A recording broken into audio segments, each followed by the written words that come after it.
his proposal one little bit, and Netanyahu is assuring the world that there's still work to be done. So my question is, are hostilities going to resume under the banner of the new, I believe they're calling it Project Freedom? Is this Trump just looking for a reset to the 60-day clock? We're going to talk about that and more. Putin is saying that the war in Ukraine may be almost over. I thought for sure that was a typo. I had no idea that that was even possibly on the bingo card for this year. So that's interesting. Be very curious to see how that plays out. The commencement speaker, the AI commencement speaker, if you guys didn't see it, was pretty interesting seeing the crowd boo her as she made statements talking about AI being the new industrial revolution. Young people are not excited about AI and what it is going to bring, and I think we have a nice big reckoning to deal with there. Speaking of reckoning, Spencer Pratt had an attack ad aimed at him here in LA, and it lets you know exactly where the energy is on the left. They want bigger and bigger government. I am very eager to have this conversation, as you guys might imagine. Female-dominated corporate positions are more susceptible to AI replacement, according to new analysis that's coming out, and that's causing quite a stir online. Battle droids and Rosie the robot from the Jetsons are now both real. If you guys haven't seen that footage, it is insane. And wealthy streamer Pokimane has gone viral for saying wealthy people are good, but the ultra-wealthy, somehow, they are magically bad. All that and more today on the Tom Bilyeu Show live, Drew. Welcome. You've been hit by the cold bug, so if anybody is wondering why you sound like you have a cold, that is exactly why. It hit me. But you showed up. I'm impressed. I'm getting through the other side. I'm rolling down. It's hilarious, though. I've been watching this commencement speaker for like the last 10 minutes now. Just on a loop? It's just funny because she hits kind of the meme of just like, wait, did I strike a nerve? I don't understand why she's so surprised. Yeah. It's wild. So this is for the audience to see it. The rise of artificial intelligence is the next industrial revolution. True. They're just not happy. Yeah. Who's she looking at? Tell them to stop moving. What's going on? Okay. I struck a chord. May I finish?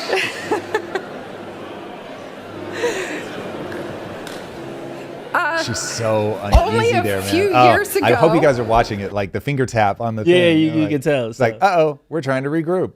This is one of those things we talk about it. It's fun. We talk about the breakthroughs. We talk about the new LLMs. But as a new graduate, I don't know if you're as excited because you're walking into this workforce that is quite literally being torn apart in real time. No, even with 50 years of life experience, looking at this one, it makes it so hard to look into the future and understand where things are going. Mm-hmm. When you're able to plan, so I come out of film school and I'm looking at how to break into the industry, and it's just a wall of confusion. And that already was very startling. But if you had said, not only do you not know how to break into the industry, but the industry might not exist, or it won't exist in the way that you think of it now in the next 3 years, that's a level of unnerving where you just go, have I just wasted the last, however many 15, 16 years of my life? And so I am not at all surprised that graduates are on a knife's edge with this. And the reality is that if she's right and AI becomes the next industrial revolution, this is where people need to understand what actually happened with the Industrial Revolution. It was a brutal, tumultuous time of people getting replaced, having put their life on one trajectory, and then having that completely upended. It ate 2 generations of people that were unable to make a pivot. So it's not only you, but it's oftentimes your kids, and it's not until your grandkids come along that they're able to take advantage of that. And that you can see that play out in the Industrial Revolution, the Great Electrification, and the internet. So it's like when this stuff plays out, it really is disruptive, and not for a short period of time. So while I think, ironically, the young people will be the people that will adjust the easiest, it's people that are, say, north of 35-ish. They're really going to struggle because they have so much invested in their lives, debt that they're carrying. Their job has to go well. They're not at the beginning of their career where they're not married, they don't have kids, and they haven't yet built up, well, some of them will have with college debt, but they haven't got as much of the yoke of responsibility that a lot of people that are north of 35 have. Mm-hmm. And so they'll adjust, but I get why they would boo a sentiment like that. And I'm extremely surprised why she's surprised. It's one of those things, though. This is something that we were talking about, but we haven't necessarily seen anything been enacted. So data centers are kind of on the chopping block now. We see some Meaning people are having negative response. Not in my backyard kind of thing. Yeah. Like we're seeing sentiment bubbling up, but we haven't seen anything actually happen. No legislation, nothing that has been sweeping. So to tell a young person, is it simply just hurry up and wait, or you'll be okay once we get to the other side of this? I don't know what those timelines are. What would you tell like the recent graduate who was booing? Like, okay, so if it's like she tags out and she's like, okay, Tom, you step in here and give a speech. Okay, here it is, impromptu. But I'll tell you, if she tagged me in, I'm not going to be tapping on the podium. I'm going to say, listen, to everybody out there, I have wonderful news for you. You are in complete control of your life. Your life is going to be a reflection of your choices. You are facing a very daunting enemy, and that enemy is a world that is changing so fast, it is nearly impossible to predict the future. Anytime that you're in that scenario, you want to maximize your optionality. So focus on skill acquisition. The reality is none of us can see the future. We may all get replaced by AI. That's entirely possible. But for now, that's just a what-if science fiction novel. What you do know today is that people that are using AI are going to massively outcompete the people that don't use AI. So you have been born into a world where humans have become the ultimate apex predator because of our ability to adapt. So your job right now is to make sure that you can adapt. Now, a big part of this is going to be you have to minimize your debt. And so if you're already in debt, that is going to be the biggest thing you have to focus on. Do not keep making that problem worse by taking on more and more debt. Live below your means, get a job, prove your value by leveraging AI, climb the corporate ladder.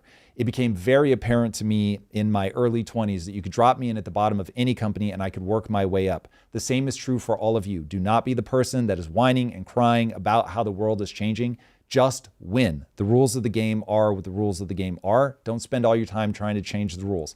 That is going to be what most people do, and they will get eaten by the wave of AI.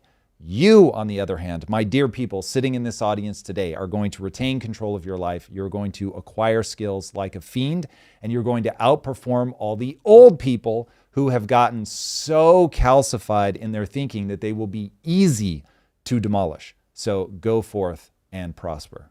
There it is. We need to.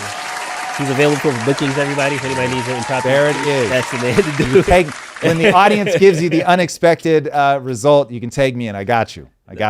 It's one of those things that was like, that sounded good and I need the hoorah, but it does seem like if I'm a young graduate, I don't have anywhere to go. It's just cloud and fog. And the bad news is they will hate my speech more than they hated hers. And I've been at this long enough to know how strangely people actually respond when you're talking to the masses. If I can get an audience that has self-selected into the way that I view the world, it'll go well. But the audience at large is disgusted by my it's all your fault rhetoric. And I say that, I get it, it's provocative. I say it to trigger people, but I'm actually just trying to get people to understand if you make a different choice, you will get a different outcome.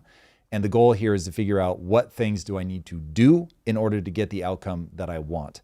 And we are living now in a time that is so intellectually poisonous that my main goal of being in front of a camera is just to give people an alternate reality, one of the incredible joy of personal responsibility, of being like, oh, I just have to outcompete people that are going to spend all their time lobbying government. They want bigger government. They want handouts, all that. And I just have to say, fuck that. I want to be super strong. Remember, everybody, is this actually in the Bible? Pray not for a lighter load, but instead pray for stronger shoulders? Or is that just something that came later? It's so dope. I wish it were in the Bible, because this for sure is the thing that if you want your life to go well, pray not for a lighter load. Instead, pray for stronger shoulders. And more aptly, hit the gym and get stronger shoulders, literally and figuratively.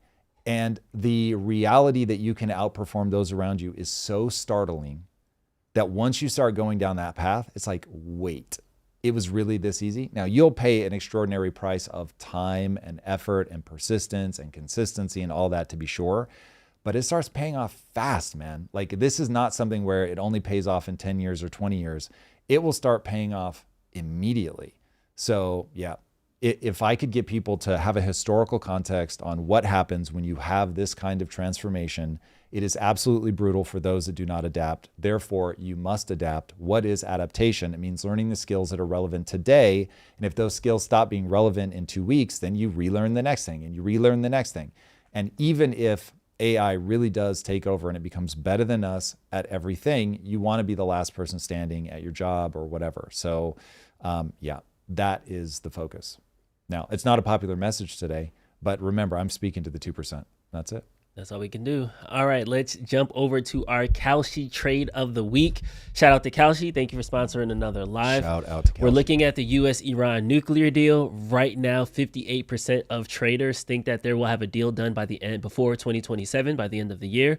34% and declining said it was before August. 35% in declining said before September. So it seems like we're going to get a deal in Iran eventually, but it's not quite here yet. And this is on the news of Trump just rejected Iran's latest peace proposal. What's your over-under on when we'll get a deal in Iran? I think we'd have to really say what we consider a deal. If we're saying a deal where the US and the world are in a better position now than they were before all of this started, I don't know that you get there. So in that way, right now, and I always leave the caveat, it could be darkest before the dawn, but the reality is I think Trump is up against having to withdraw without getting what he wants. So will this come to a conclusion? Obviously. Will we make it out of 2027 without a conclusion? I can't imagine it. But I think that we're going to linger in this sort of weird in-between land for quite some time. So that's just the hard truth of it. It is very easy for Iran to keep running an asymmetric warfare game. So just fucking things up in the Strait of Hormuz enough that they put the world in a position where the world would rather pay $2 million per shipment than do what they're doing now. I think that if in the end we stay in that kind of situation, what the messaging that's going to stick for Trump is that the Strait was open before you got involved. The nuclear proliferation that you were concerned about with Iran was not as imminent as you would lead us to believe. And so you have egg all over your face. If he is unable to get allies on board, unable to get the Strait open, and ends up attacking a bunch of civilian infrastructure in Iran and the Iranian people never rise up, it is a catastrophe. It's a catastrophe. The U.S. will look weak. It will become clear to many people that despite having a gigantic military, that we're burning through our weaponry very fast, far faster than we're able to replace it. We are not the World War II America that we once were. That you can, through asymmetric warfare, cause major heartburn, whether it's for the US or for China, that these big countries are only going to be as formidable as they are willing to wage total warfare. We in the US certainly do not have the appetite for total warfare. So we'll find out if China has the appetite for total warfare or if they even need to do it. But yeah, so the US tried to run a Venezuelan playbook on Iran and it didn't work. I don't see any signs of it working. So yeah, again, depending on what your definition is of get out of this, I'll be surprised. With every passing day, I become more certain that we exit because we must, because there's so much political pressure on Trump to exit, but that we end up with a Middle East that is far more destabilized than when we came in. You said total war with China. We're talking about like proxy, right? Well, no, I'm saying, so you're breaking into spheres of influence. The U.S. is going to run the Western Hemisphere. Yeah. We thought we were going to do something that wasn't just geographically based and was going to be, okay, we are where capital is. So we're going to have our hemisphere, the greater Western Hemisphere, and we're going, or greater North America, I think is what they're calling it. And we're going to have this capital where the capital is rising. We're going to have the best relationship. We're going to go in, we're going to slap Iran around. We're going to let our GCC partners know we're the place you want to be. We can knock these guys down. The only thing that you were really worried about, normalize relationships with Israel. It's just a new day. Mm-hmm. And honestly, I love the idea of that new day, given how much capital is pouring out of the GCC nations. Yeah. Now with all of this, they're going to have to redirect that to their own protection. I think when they told the US that we couldn't use their airspace, Saudi and I believe it's Kuwait, when that happened, I realized, they don't think the US can protect them. And so that means all that money that was theoretically going to flood into US markets is actually going to have to stay to a large degree in the home, region. They're going to have to build up their own defenses. They're going to have to deal with now a more aggressive Iran. And so I think Trump can lop that node off in terms of his vision of the future. So he will be able to extract himself. But they're going to be like, dude, just think of what this says to our allies. Think of what it says to China in terms of our ability to stop them from taking Taiwan. They're going to be like, get the fuck out of here. You don't have the political will to stop this. There's no universe in which you guys are going to come fuck with us. So we're going to build this up. We're going to go in. We're going to try to take Taiwan via not diplomatic, but administrative means, where they get their people more and more in power with every day, people in Taiwan that actually want to unify with China. And then they just start choking them off from a blockade perspective and say, we are reunifying in 2027. That's what it is. Yeah. And then if the US signals any hesitation, then it's just game over. So yeah, this will have ramifications. I want to drill down into the Kalshi bet again, the Kalshi Trade again, because they have a specific language for what a yes agreement is, because I think we are in the sentiment looks bad, but we can still get a deal on the table. So according to this, if the United States has agreed to, signed, or accepted a new Iran-US nuclear deal, and that's a ceasefire agreement, that is a proposal that checks all the boxes. I know we were talking about 14 versus 9-point proposals. I think technically just as we just accept. Yeah. So it's like, how much can they get us to slide? So it's one of those things, we might accept a deal, but then that sentiment might still very much be prevalent. We might start rolling back from the Middle East, but I don't know if the UAE is going to get back on our side and stuff like that. So a deal getting done is different than how people feel about the deal and the sentiment and trust that they have in the U.S. For sure. Yeah. So to speak specifically to this, yes, I would say you have something by the end of 2027. You have something, but for me, you have something by the midterms. Like if he's still caught in this quagmire by the midterms, it is game over for the Republicans to hold the House and the Senate. So I think on that, his massive amount of pressure is there far more than the end of the year. Like once he's on the other side of the midterms, it doesn't matter anymore. Nice. And then as far as like the sentiment and stuff like that, do you think that that's just going to take a little bit more time to build that, get that rapport again with the IRGC nations and things like that, so that way they are on our side? Well, just to pull things out. So the IRGC is specifically the Islamic Republican Guard Corps or whatever in Iran, but the GCC nations.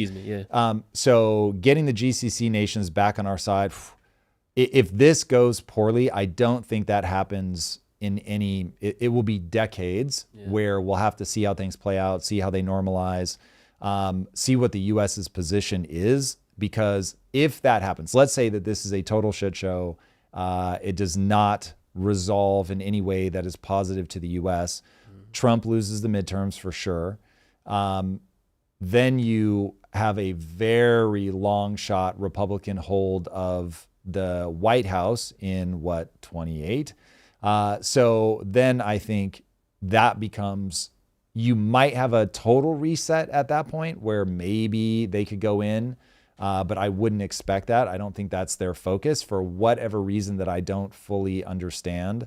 The Democrats are way friendlier to Iran than they are, say, to Saudi Arabia. Like I remember the whole fist bump thing with Biden. I mean, it's just so weird. So assuming that that whole thing holds, the economic play in the Middle East, poof, is gone.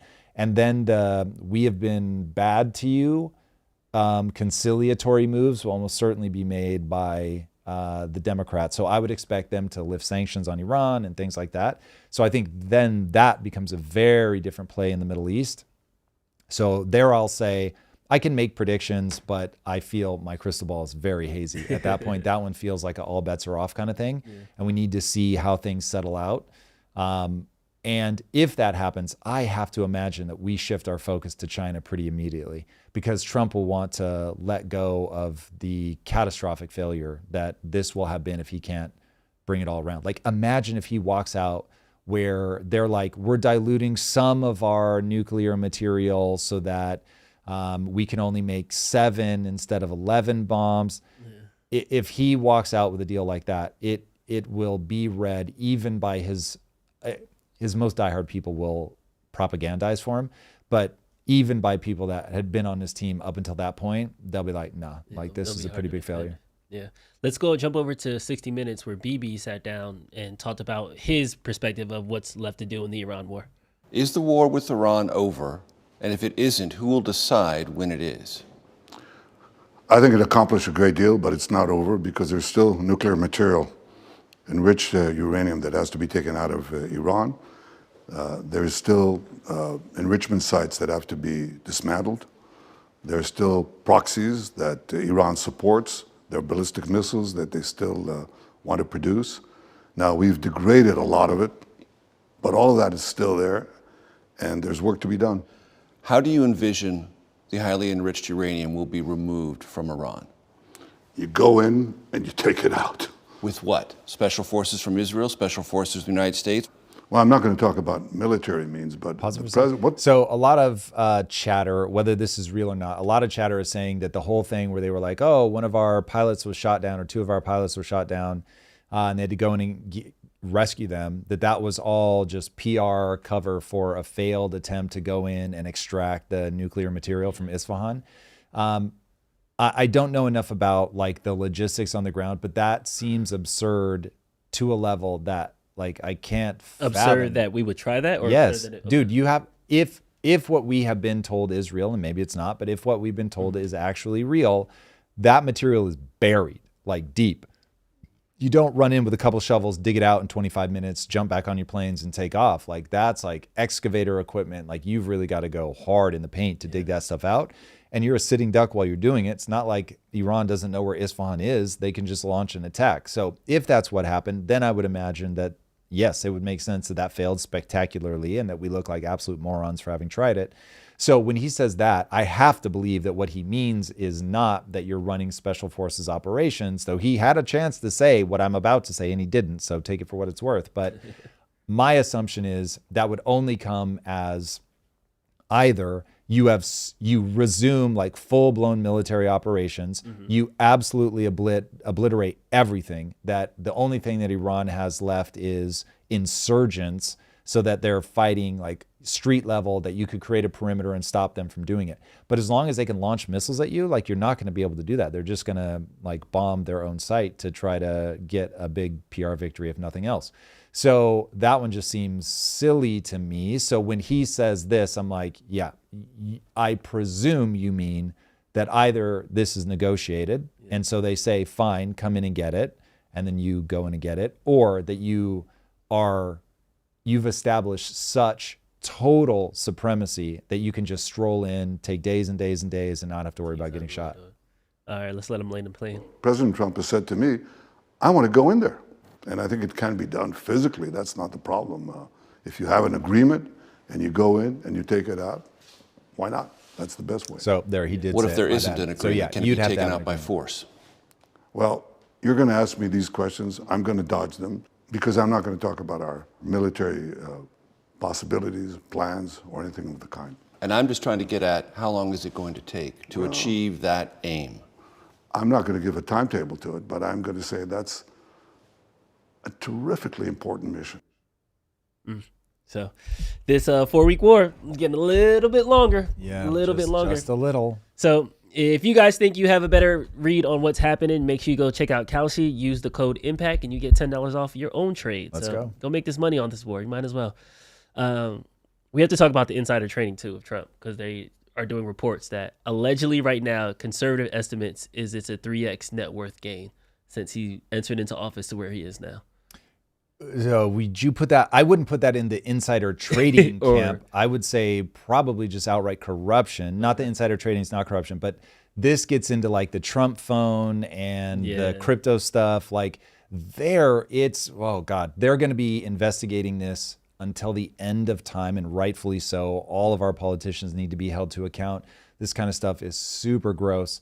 But Trump, it doesn't seem like he's doing direct trades. Now, are people inside of the administration, especially on like Kalshi and Polymarket, running these insane like bets like hours before he'll make a big announcement? Yes. So that part, I think we really have to. I think they even put something in front of Congress, didn't they, to make it illegal for aides even in the White House to be betting on all this stuff. And I think that is incredibly important if you want to have any sort of legitimacy. Like if we're really going to let people gamble on everything, like you've got to put some guardrails about who's going to have insider information, because it brings out some wild stuff. You see the guy that put a bet on temperature and he took I was literally a hair dryer. Jesus, man. So yeah, you've got to And then meanwhile, the guy that that bet on the Venezuela mission, he's the one who got called to Congress and is actually going to trial now. Like they're trying to bring charges against him for it. So it's one of those things where it's like, people got to be careful. Yeah, where's that line? Or the Super Bowl person who camped out of the stadium and was watching, timing everything. Yeah, timing the rehearsal, and then was able to, so there's stuff like that. I think you're gonna have a hard time getting rid of, because to me that one's just being clever. Yeah. But because he's not influencing it, he's just learning about something, and that really is for anybody, whether you're betting or whether you are investing, you're saying either I'm better at this thing than you, or I have information you don't have. Otherwise, it's pure chance, and that becomes far less interesting. So yeah, that one, like, okay, yeah, fair enough. People are going to find ways to get a leg up, but like proper insider information, yeah, you got to protect against that. Yeah. Well, and up until this month, it was all outside of the U.S., right? You couldn't make deals on U.S. soil on both Kalshi and Polymarket until recently, right? Yeah. So like you had people then using VPNs and going out of the country to do it. That's so wild. That is so wild. Yeah, we're in a wild, wild west moment right now, to be sure. We're going to want some guardrails. Now, I'm a big believer people should be able to do with their money whatever they want. If they want to literally light their money on fire, they should be able to light their money on fire. So I've confessed this before. I get unhinged when people act like my money is their money. Yeah. Like, whoa, do I have a problem with that? And this was long before I got wealthy. I just really have beef with banks acting like it's their money and it is a privilege of mine to be able to access it. Like, what are you talking about? So yeah, I think people should be able to do what they want, but we've got to put guardrails. I mean, this just gets wild way too fast. All right, let's talk about the upcoming midterms, because you just said Trump needs to have these things done by midterms, but there's been a lot of shaking up over the last weekend. So right now, Republicans are on the verge of a double-digit gain in the U.S. House seats through redistricting. This is per CNN. Somebody down here broke it down. So the +4 that was in Virginia that was slated to go live has just been struck down by the Virginia Supreme Court. But you can see Florida, Louisiana. Is that because it's race-based? No, this is separate from the race-based. So why did that one get struck down but other ones are going through? The Virginia, because that's from Virginia State Supreme Court. Got it. So their own state was their own state overruled it. The Louisiana, Florida, and I want to say, I thought Arkansas was on here. They might have missed that one. That one is a Supreme Court one, and that's the Voting Rights Act as a federal institution. Got it. But I say all that to say is that if Republicans, by one way or another, are able to gain power through the midterms, does that kind of free up Trump in a certain way? Or do you think, like, would that have a significant impact on how he finishes his presidency? Yes. The immediate math is if they retain power in the midterms, that is an extraordinarily powerful tool for them to be able to continue to push the Trump agenda.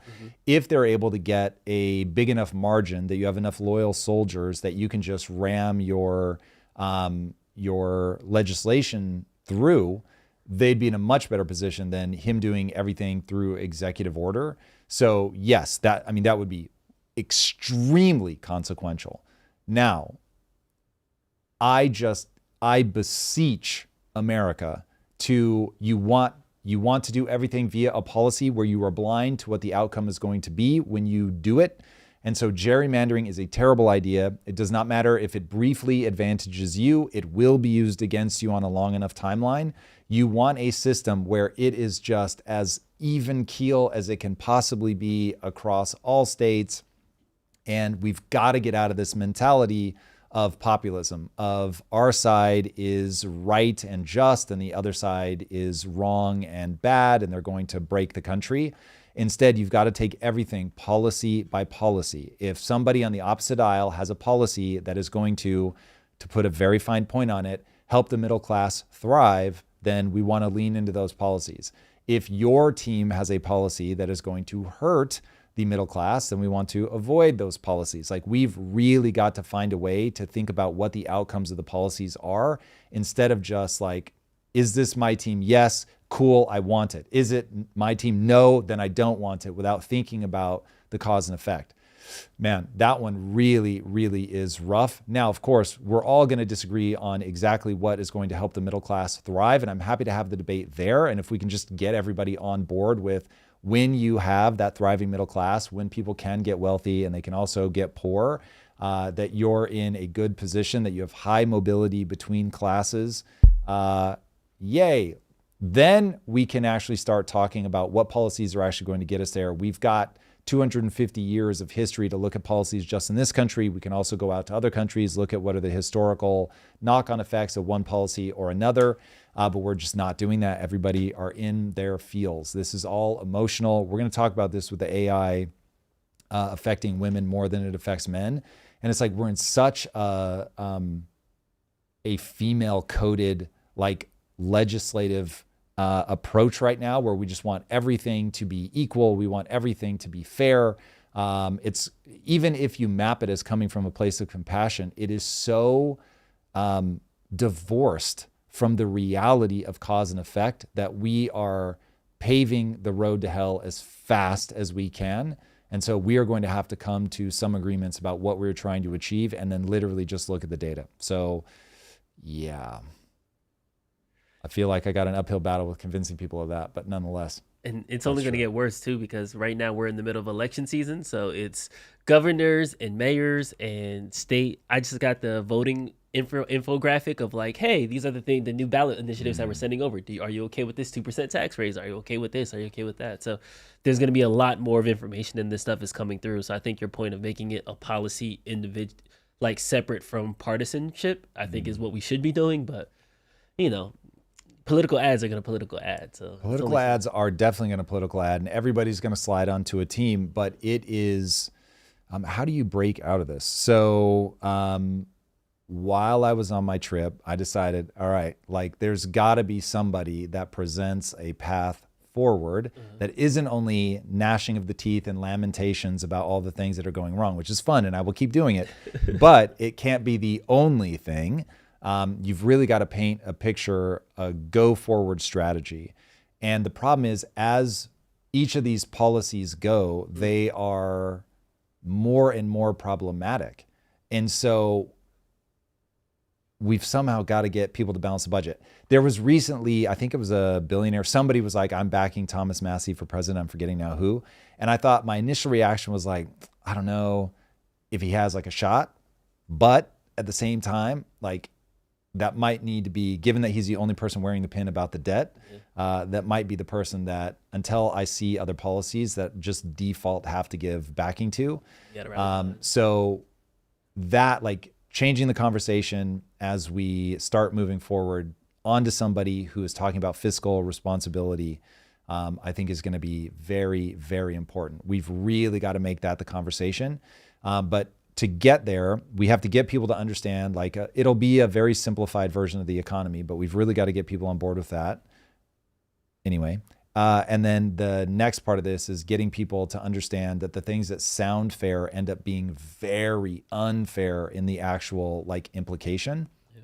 And so I think a big part of that is going to be looking at healthcare.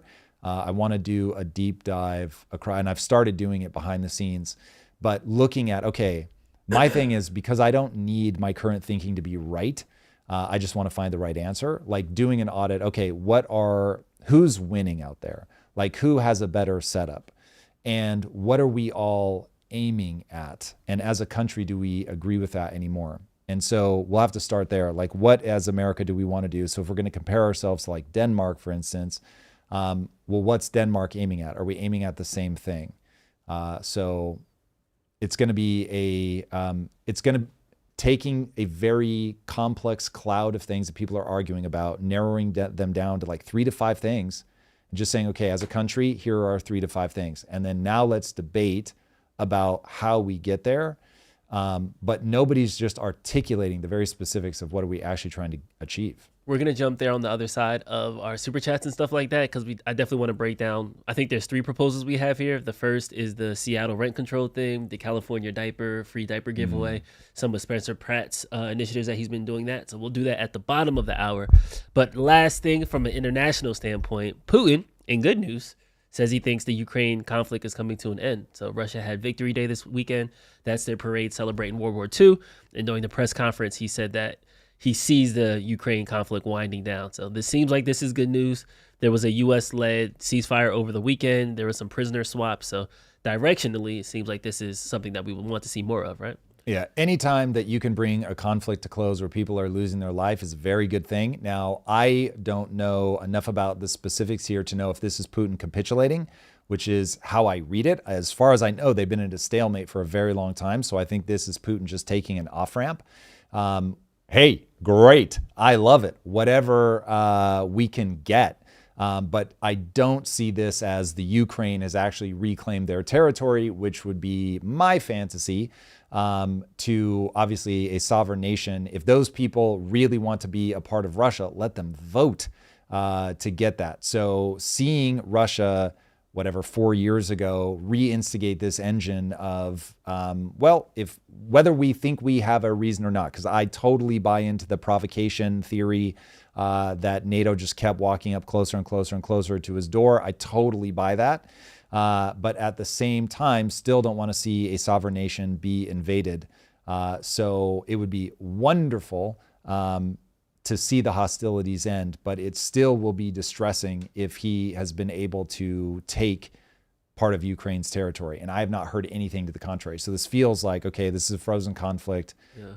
Rather than this just drag on forever, we're going to redraw borders.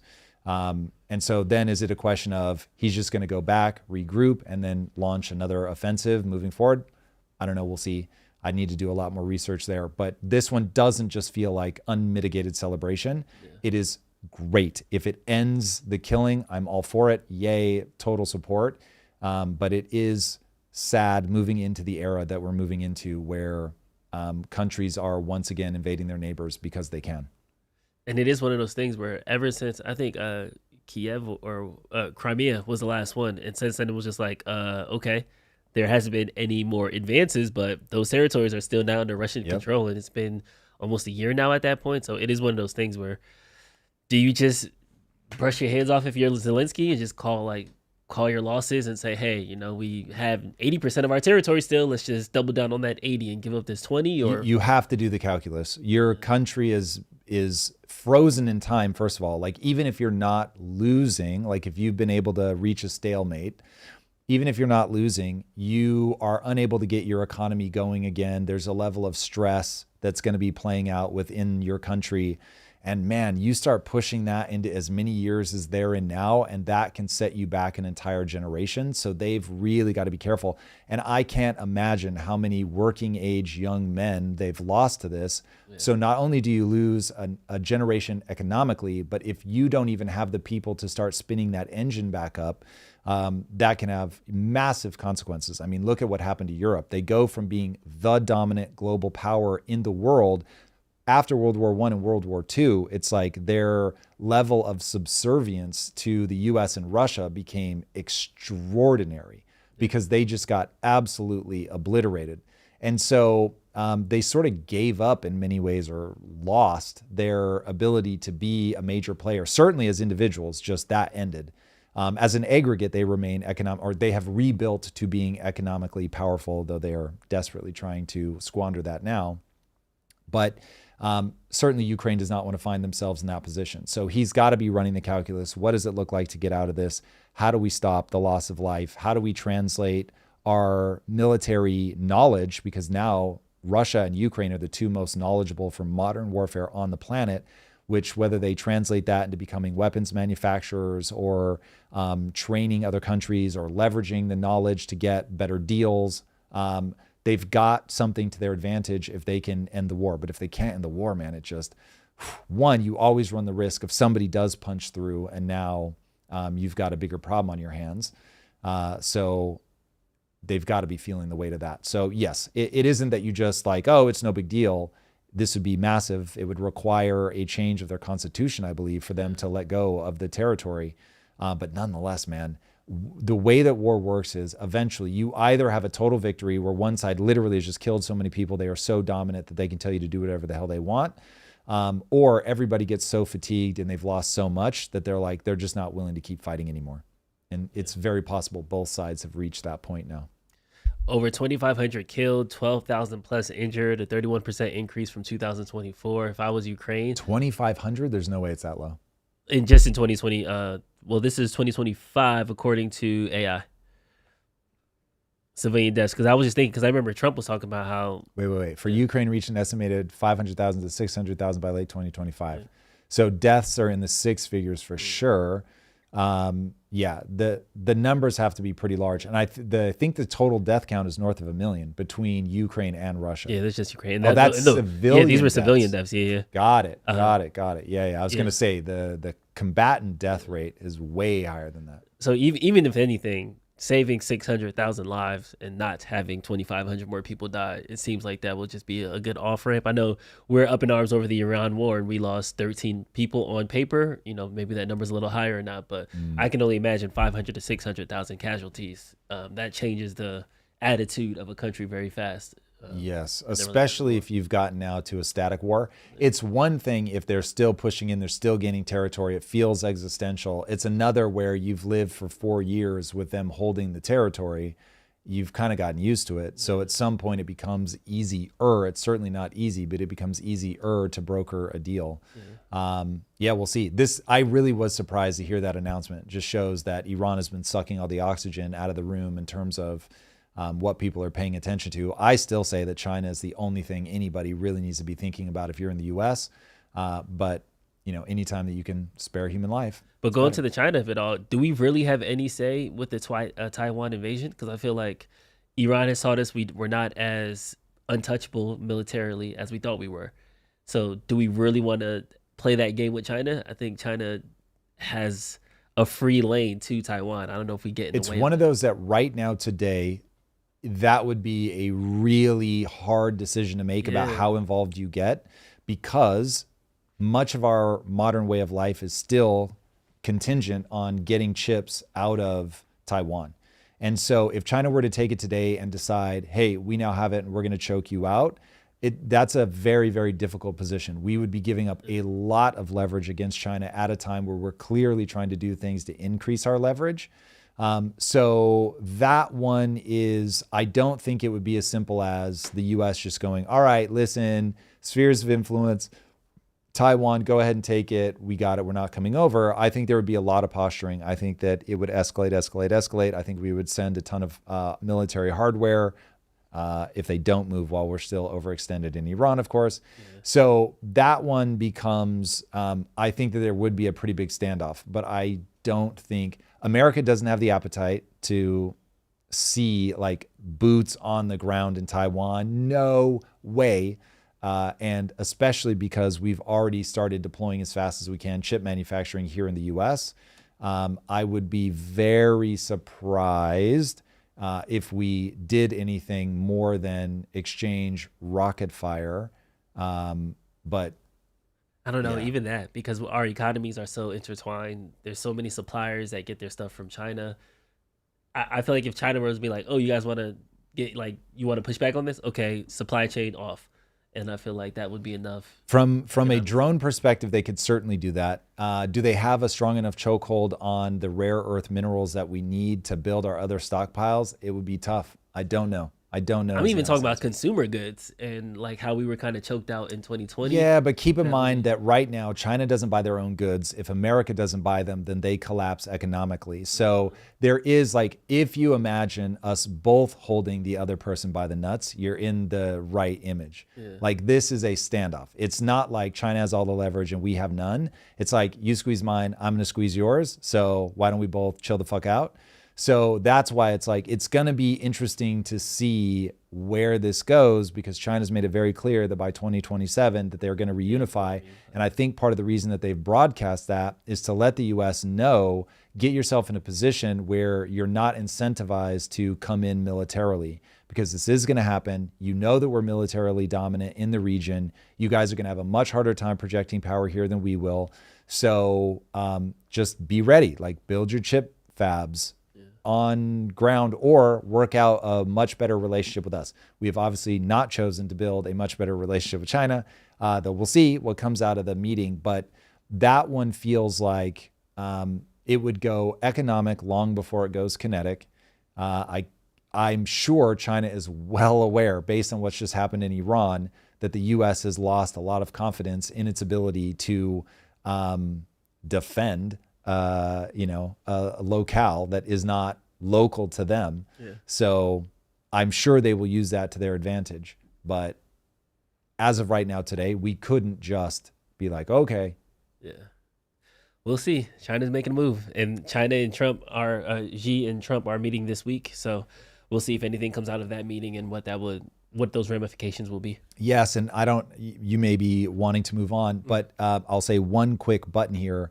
China's been making moves for a very long time. China has upgraded their policy to officially be dismissive, and I quote, of the West. And so that is all for sure. However, right now, China is in a weaker position than they have been in for a while, given that we've taken Venezuelan oil off the table. We've disrupted the Iranian oil. So given that they're trying to hold back their reserves and they're being very strategic, given that they're in a precarious position from that perspective right now, they're not going to want to launch a war that is going to be just oil and energy intensive right now.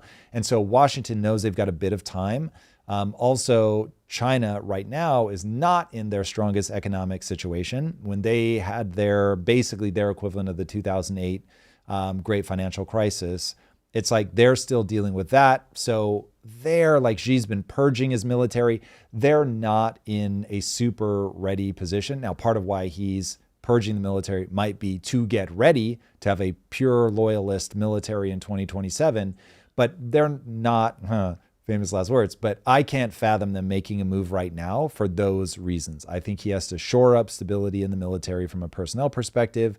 They've got to make sure that their economy's back on solid footing, which is going to require them to have a good partnership with the U.S., who's buying a massive portion of their goods. They'll try to offload that to a better relationship with Europe, a better relationship with Canada. They'll try to keep pushing their relationships in South America. But like, as all that gets reconfigured, like, this isn't just an easy, go get them kind of thing. Copy that. All right, let's jump over to the super chats. We got 2 super chats. First up from Truth Devon says, Tom, I noticed when having a convo with people, I know some people can't track cause and effect, and even if they wanted to, do you think it's an IQ issue? When you talk to people, do you assess their intelligence level to know what you can say? Yes, all of life is one big IQ test. So that is just a brutal reality, but also frame of reference. So I've encountered more people who I thought was smart enough to deal with the issue, but their frame of reference makes them process the world emotionally and via shortcuts. So they've just established a worldview and they don't want anything to challenge that because it's deeply distressing. It is weird how the human mind seems truly to be wired for defensive position and to prove that you're right. That is a very startling reality of evolution. But yes, intelligence determines whether or not you can do it, and then frame of reference determines whether you will do it. Benjamin Nickel, Texas, says, what happens if the U.S. continues beating on Iran and China/Russia? Tell U.S. citizens to stop the government, or will they attack us directly? Yeah, for the first time today, I was thinking about that. At what point does the world think that what we're doing is so unhinged that they try to be retaliatory? I think that will come in the form of kinetic warfare is effectively zero. But if the U.S. started being territorially acquisitive, that's when I think people would say, okay, yeah, we're going to have to actually do some kinetic warfare and push back. I don't think we're headed in that direction at all. So Are we talking about like civil war? Like no. We're talking, well, so they said other two countries things. will- yeah. Will the U.S. try to stop itself, the people of the U.S., in some way, political, violent? They didn't say violent, but I think it's on the table of options. If you say, yes, the people of the U.S. are going to stop the government, does it get violent? But it's not the only way. And then would other people kinetically try to stop us? I don't think they're going to kinetically try to stop us. I don't think they're going to kinetically try to overthrow the government. But I do think that there is growing pressure for people to ally against us. You're already seeing it with Canada. You're already seeing it with Europe, with people trying to broker a closer relationship with China. So I think that that's very real. And we'll see how that plays out. And then I do think that in the U.S., you're already seeing a fracture on the right where they're having their own civil war. And so that puts them in a much, much, much weaker position. And then by using the democratic process to just vote in a totally new group of Congress and Senate, I think that you could really bog down the Republican Party. I think if that happens, at the midterms, Trump is going to get impeached. It will basically stop any legislative agenda that he has. He'll try to do as many things as he can via EO. He'll do things that internationally that he's got the power to do, but he'll really, really, really get bogged down. And then towards the end of his presidency, people will realize that he's not going to be able to help them get reelected. So they'll start abandoning him, and he'll really lose whatever power that he still has post a failure at the midterms. So I think there's so much power in the hands of the people through voting right now that I don't think this is the moment where it would break violent. So play that clip on a loop if I end up being wrong, but that's my read right now. All right, so let's jump over to local politics now. I'm gonna start in California. Like I said, we're gonna hit Seattle rent control. We're gonna hit the California diaper policy. But right now, Spencer Pratt has just had an attack ad launched against him, and certain people are laughing because they say, yeah, this actually sounds great. All right, before you hit play, I want to set the stage for this is frame of reference at work. So the person laughing, at least in this tweet, is End Wokeness, very right-leaning outlet. And for them, this is like hysterical. Like, what kind of moron would think that this is a good idea? This just makes Pratt look better. It makes Pratt look better to undecideds, maybe, and to Republicans. But left-leaning policies are left-leaning policies for a reason. And the people on the right who in the last election won by like a super slim margin have somehow convinced themselves that there's been just a total title shift, and even the people on the left realize, oh, this was all crazy, and we should be doing more right-leaning policies. That is not what's happening. And I am just really trying to get people to understand, Mamdani was not a fluke. There is a lot of energy behind going more in that direction. We'll play the Pokimane clip later. There's real energy among people that have a left-leaning temperament.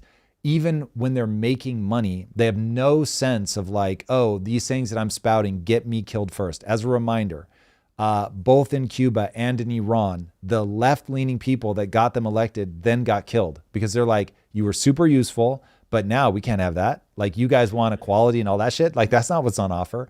So just being very aware that the left is going in their own direction, people that lean left, they're going in their own direction. The energy is very socialist in nature. And I don't think people are being honest about that. So when they put forward this ad, if your instinct is to laugh and be like, ha, ha, ha, they're committing suicide, you're not understanding what's actually going on in the psychology of people that lean left. So with that, now watch this, understanding you may be on the side that thinks this is funny, but this is a good ad for people that think in a left-leaning fashion. Republican Spencer Pratt is the last thing Los Angeles needs for mayor. Pratt opposes using taxpayer money to build brand new houses for our unhoused neighbors, saying it's time for the homeless to get help or get out. Pause. Pratt thinks LA... So the left is taking a page out of a playbook that is both pure resentment and compassion. And the two get intermingled. And especially when they make their arguments, they can argue from a place of compassion. I I don't know that everyone will agree with me, but Katie Porter to me is the embodiment of somebody who says compassionate things, but is clearly just a bitter, angry person. Everything about the way that she talks, her tone of voice, the way she holds herself, literally everything about her screams like this is a person who inside is just angry.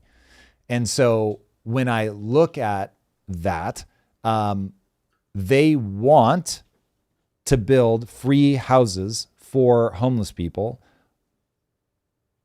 as a 1-2 punch of like, fuck landlords.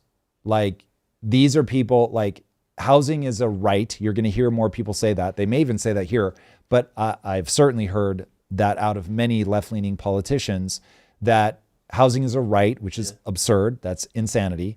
But they're like, hey, everybody should have it. We're going to use taxpayer dollars to build it, despite the fact that the government would be the world's worst people to build these houses. Look at what they've done with the rail and a whole host of other things. Like, they'll get bogged down in bureaucratic nightmares. They'll fund NGOs with the money. I mean, just, it becomes pure insanity, but they want that.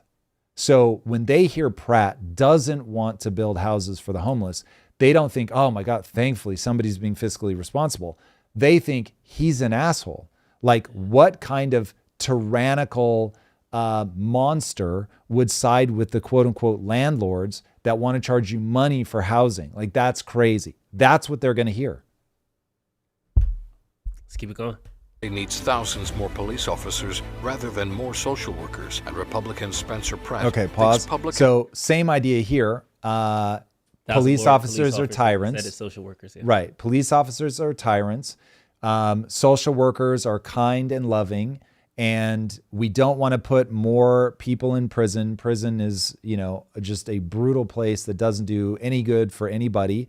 And so we've got to get these people back out on the street. We've got to show them compassion, not realizing that the number of like violent offenses come from a ridiculously small number of like just actual individual humans, that there are just some people that either through mental illness or whatever have ended up in a place where for them, violence is just an option.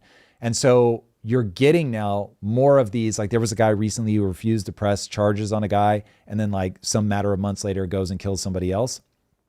And now the guy's like, oh, fuck, like maybe I should have pressed charges.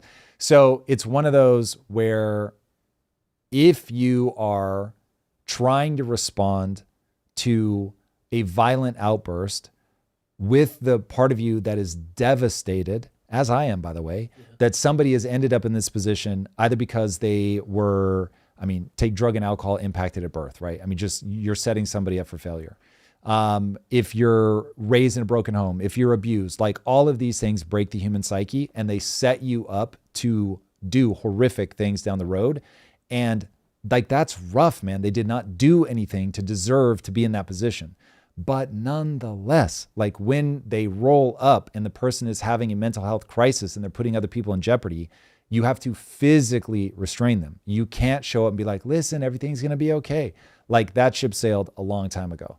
And so that's where I'm like, I get it. I get it. It really is a human tragedy, dude. I've been way too close to this.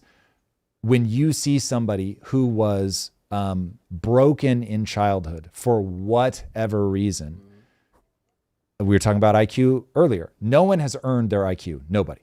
So maybe you got dealt a bad hand. And because of that, you were unable to defend yourself when you were young. And just every kid is vulnerable. And so you just get broken. And now you're an adult. Anybody that doesn't meet that with like deep, deep empathy, which again, a quote that sounds like it should be from the Bible, but probably isn't. There, but for the grace of God go I, right? Dude, I think that way too often in my life. It's like, I really believe the importance of childhood is so extreme. Any of us could have been broken in childhood, and the ones of us that dodged it, just like we got lucky. Mm-hmm. And so I hear about somebody in emotional distress doing a very bad thing, and I'm like, fuck, that is so brutal. Because you can track it back oftentimes to head trauma, drug and alcohol abuse, genetic misfire, whatever. Like there's so many things that they didn't do to earn that bad thing, but nonetheless, like if you've got somebody that kills, like you got to lock them the fuck up. The next one, this is public employee unions should have less power. Employee unions should have less power, not more. LA is on the right track and needs to stay the course.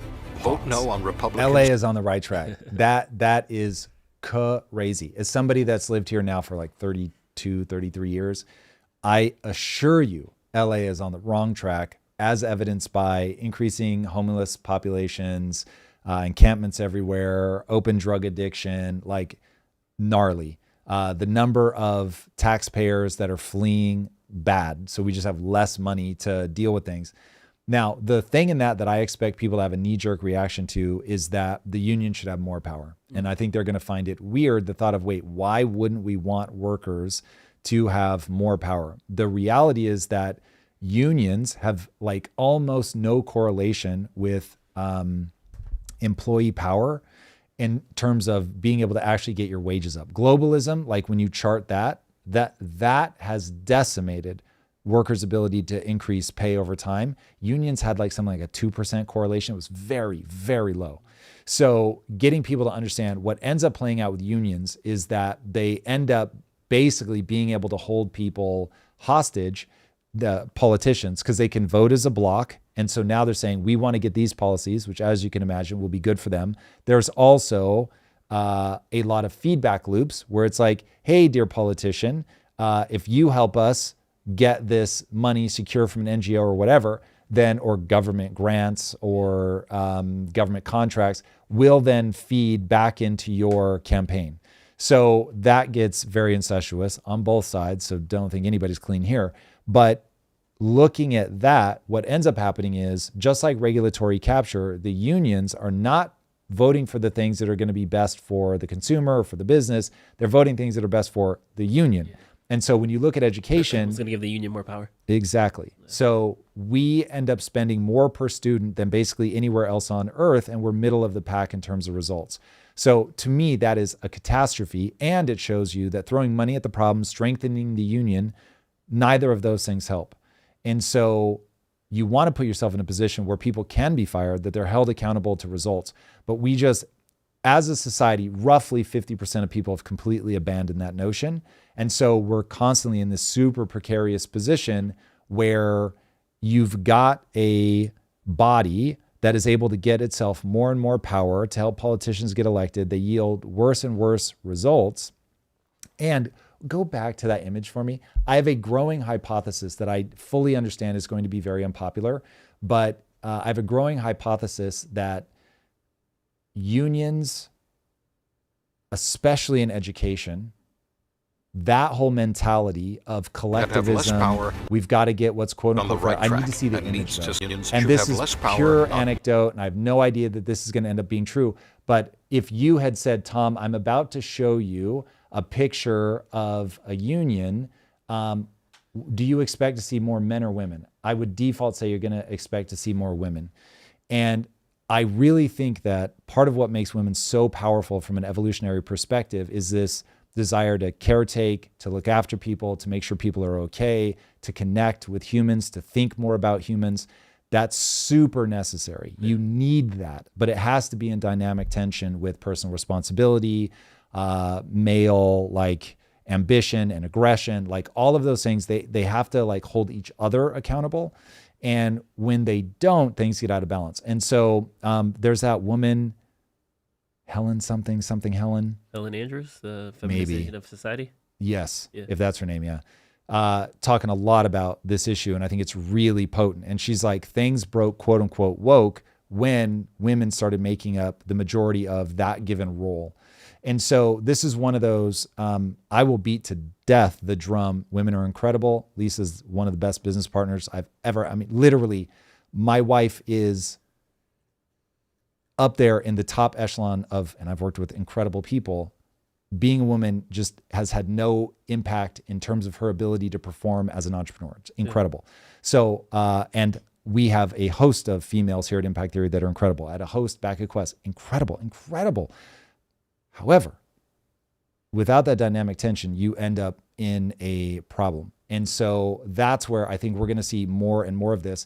And women need to come to an understanding that, oh, this is how we go pathological, just as men have to understand how they go pathological. And right now we're not seeing it. They wrap it in this language of compassion. How could you ever push back? I can push back because it yields terrible results. No.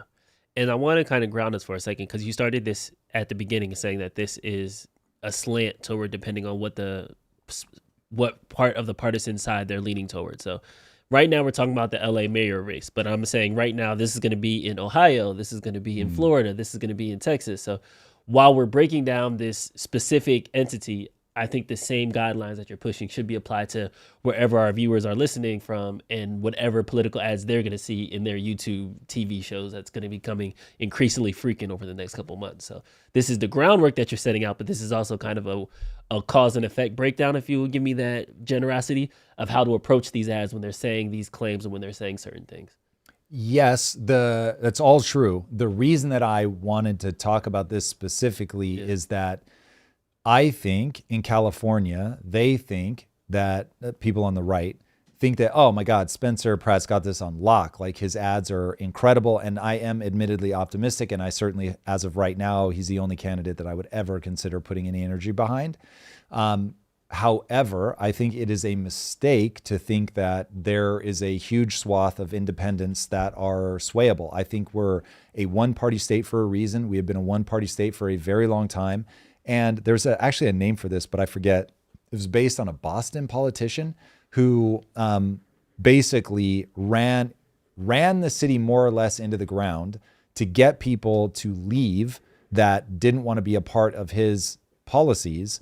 And I think that California does the same thing by being so anti-business, by doing things that are so left-leaning.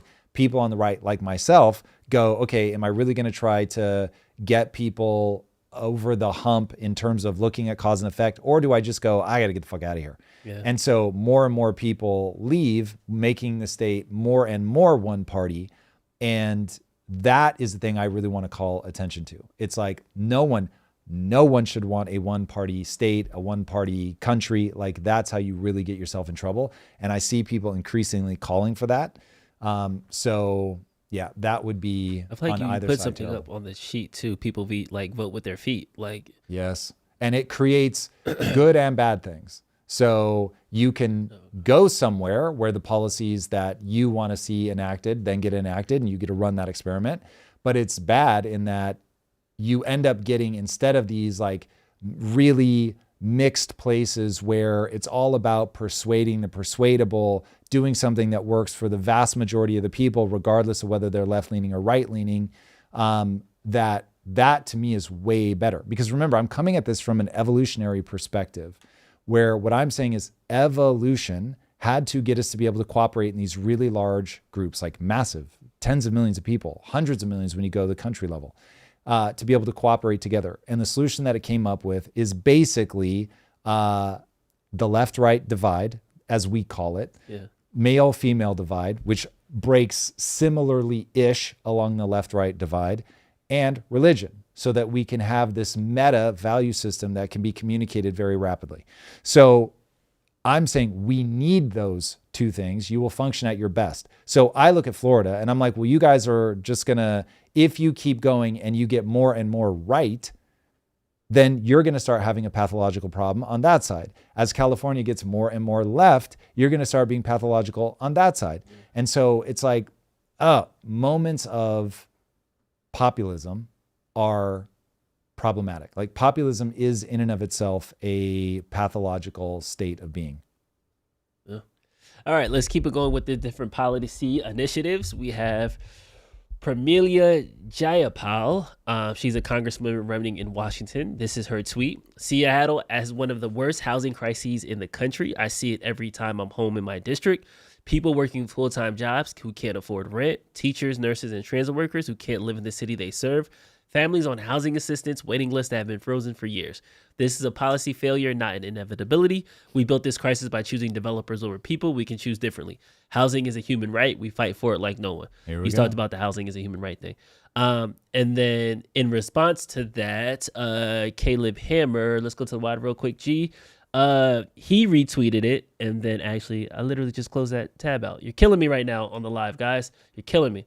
Caleb Hammer retweeted and showed some of Texas's policies that literally showed that we have overcome this just by increasing the supply of housing. So it's one of those things where we kind of hear of a problem. I think every political ad starts to say, here is this ominous problem. Yeah. Here is this bad guy politician who's caused it, or this billionaire who caused it, or this bad person X. And then here I am, that's going to make everything better. That's the typical setup for the beginning of a political ad. So when it comes to housing, I know you did a whole deep dive of it, but what are people missing that rent control isn't the thing? What's the part what's causing this disconnect? Well, on rent control itself, the reason that policy is never going to work is because you are trying to take something that the free market is incredibly good at, which is incentivizing people to build new things, to set the price based on what people can actually afford, and to dynamically adjust when anything gets out of balance based purely on human selfishness, right? So the landlord's trying to make as much money as possible, the builder's trying to make as much money as possible, but they're up against the realities of the people that are willing to pay. When there's a shortage of housing, you are putting the landlord in the position of power, and you're powering, you're making it harder for the people that are trying to buy or rent. You're making it much harder for them. Where if you create a situation where builders can take all the risk of building something, because they may overbuild and they may put themselves in a situation where they lose all their money.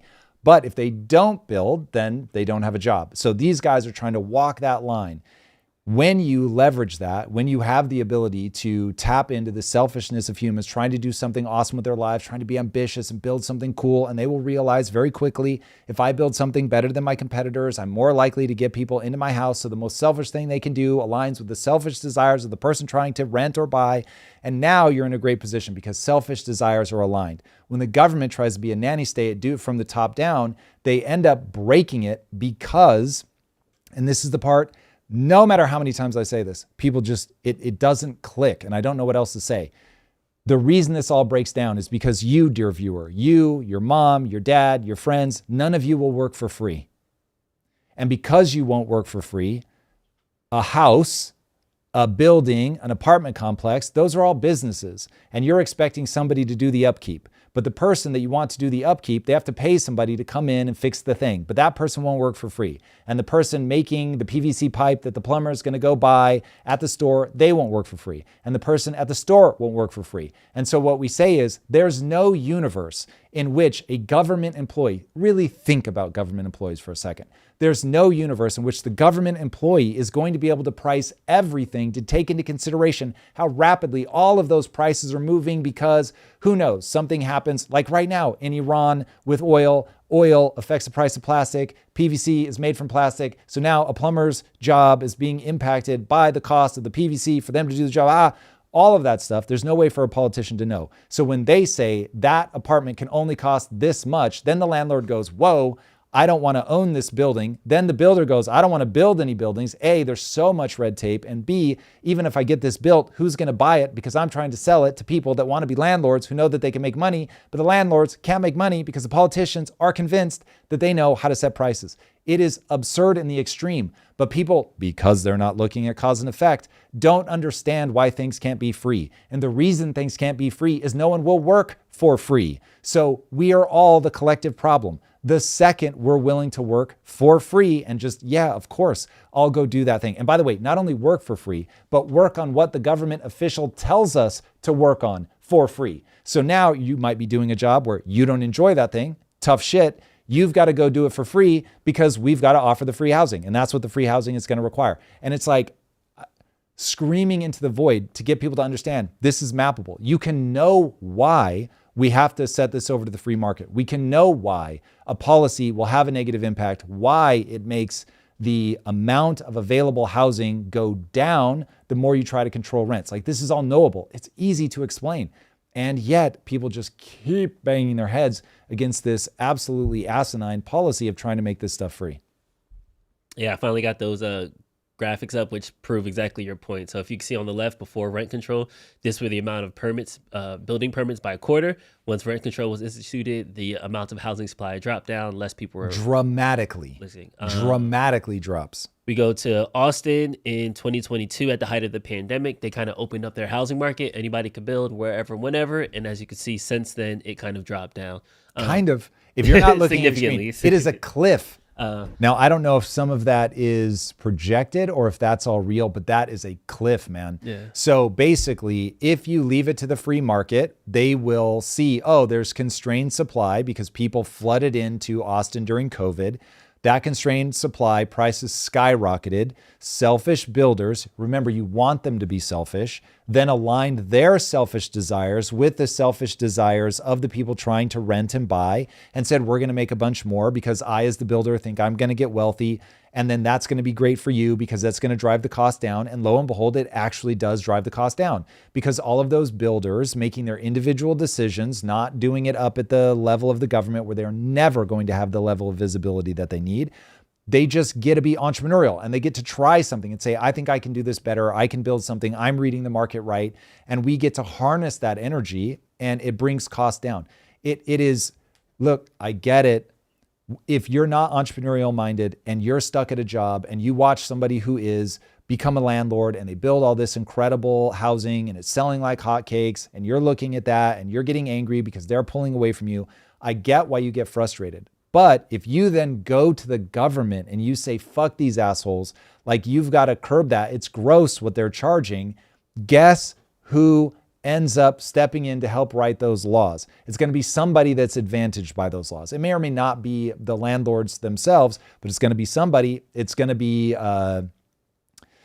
we were just talking about them. It's going to be a, what are they called? No, when they come together, a union or something. It's going to be a politician. They're going to be getting something from someone somewhere that is advantaged by this. And it may just be the homeowners. The homeowners are like, hey, we're going to vote. They come together as a block and they're like, we want to make sure that you can't build more houses. This is what's called NIMBYism, not in my backyard. So now I've got my house. I don't care if the next generation behind me can't get theirs. I want the value of my house to go up, up, up, up, up. And so you end up putting yourself in a position that is completely against your own best incentives. So yeah, it becomes wild when you divorce yourself from cause and effect. We have Martin in the chat that said, why would a builder ever build low income housing when they could charge much more for the higher end? I think the point here is everybody wants to build the higher end housing, but when there's so much more housing, the competition drives the rent prices down just naturally. Well, no, they're wrong about that. So this is somebody that has not spent any time being an entrepreneur. So in high-end housing, you're taking a much bigger risk on every house. So part of the reason that you do low-end housing is it's much easier to get in and get out.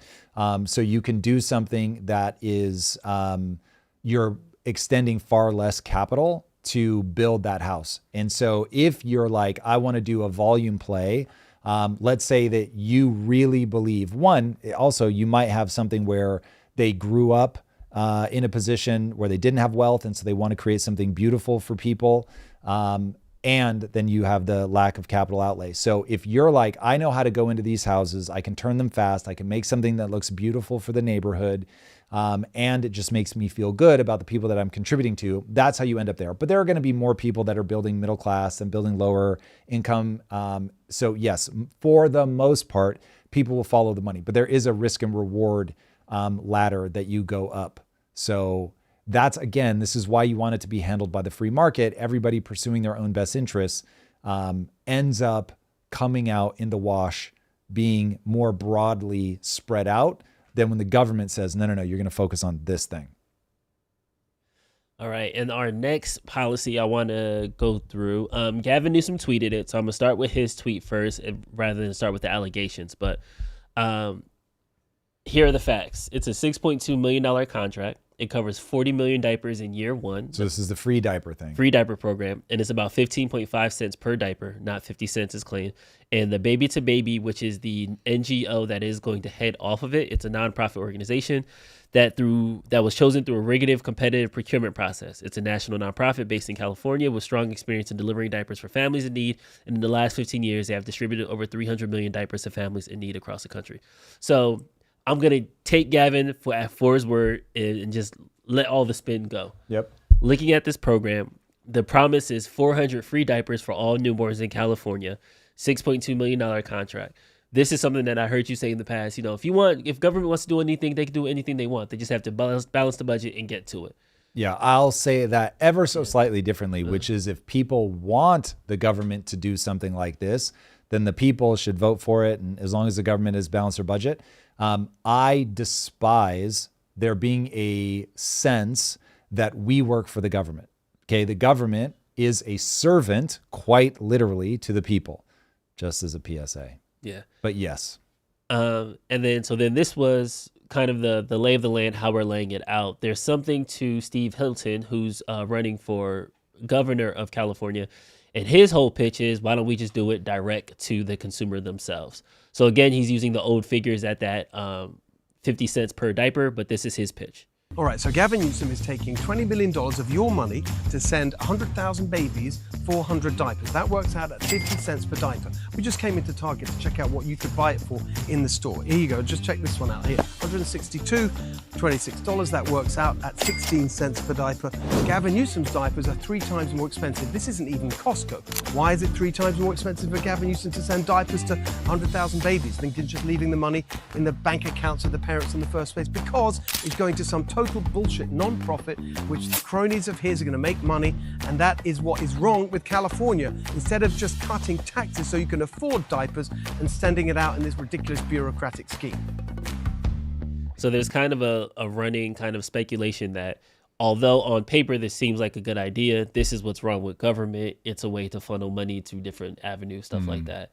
I wanted to lay both of those out there in front of you. So again, the people who are at home, when they get their political ads, they can kind of at least try to see through the minutia of what's being like told to them.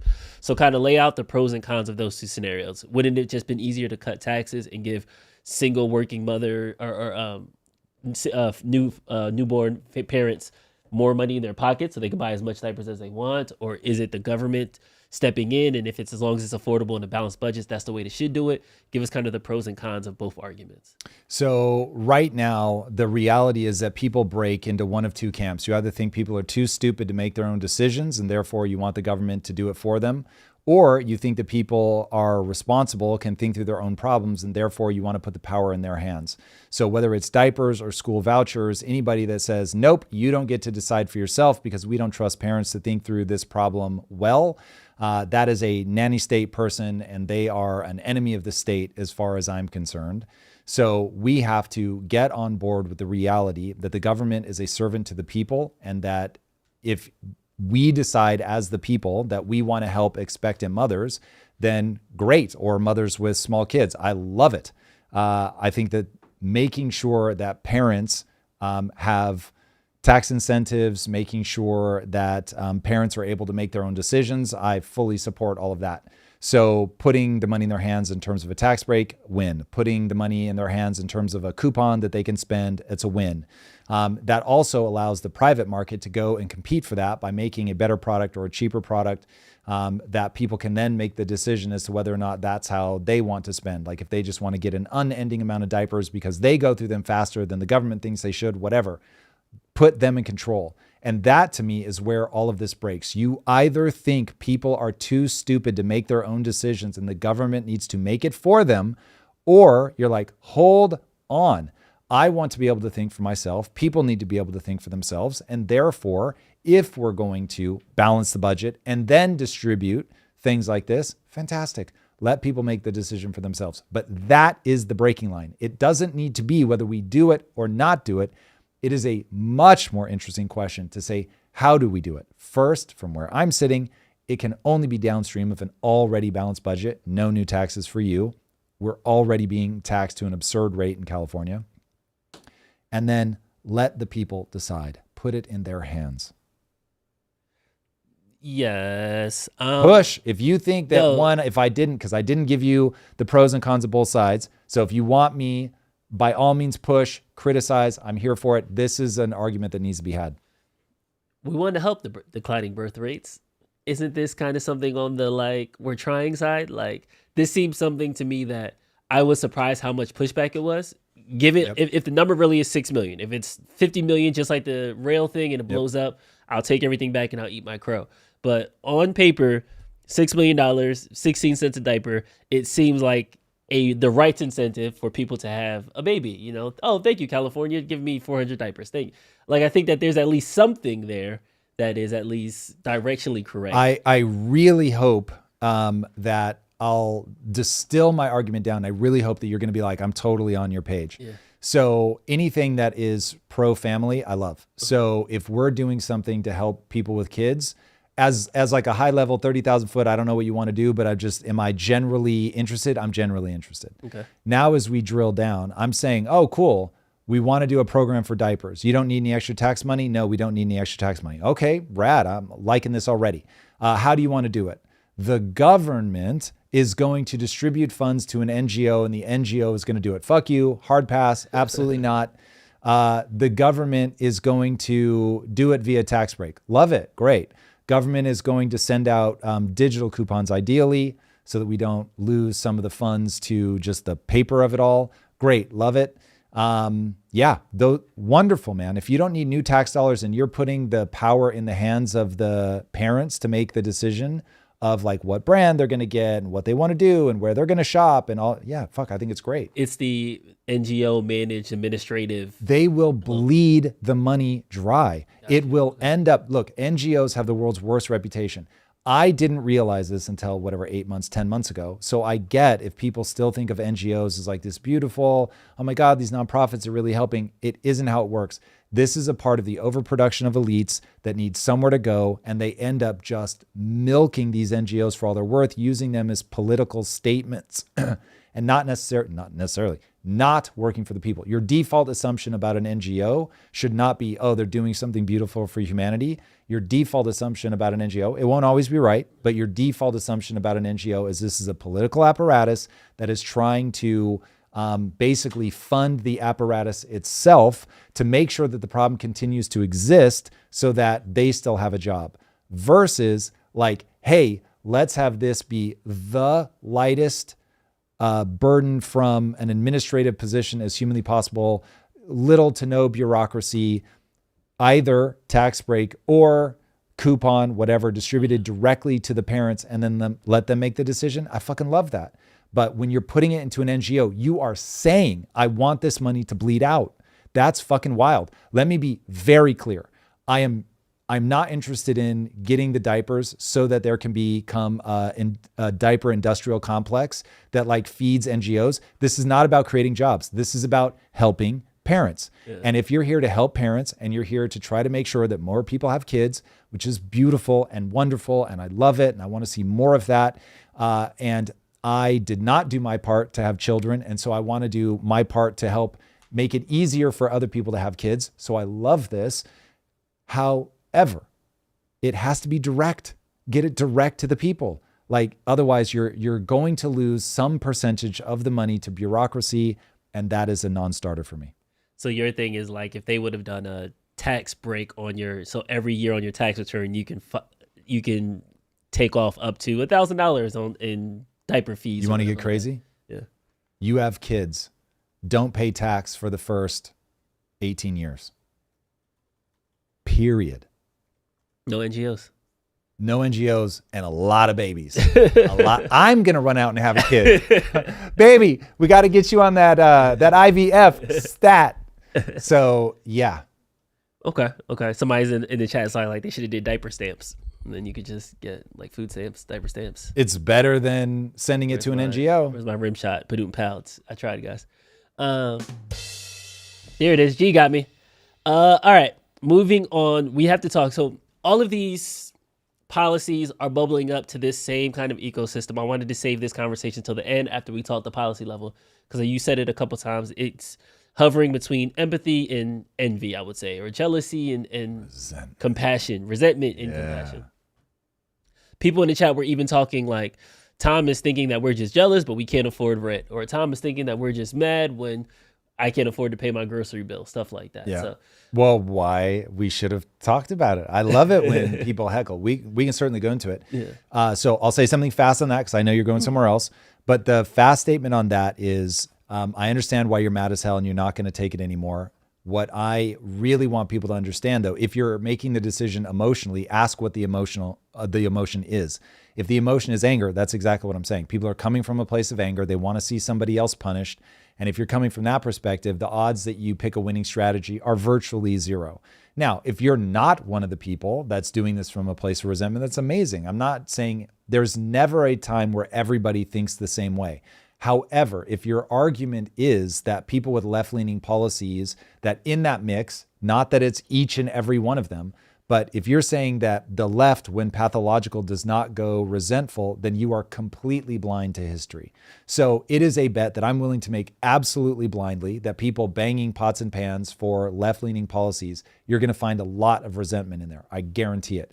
And you don't have to go very far to see the language. A CEO was shot and killed, and people were celebrating that. So there's so much evidence on my side. So again, I'm not saying you individually, you are the person that is leading with resentment, but I'm saying in the right word is milieu, but that's way too fancy. So in that group of people and the ideas that they put forward, it is clearly going to have a massive amount of resentment, period.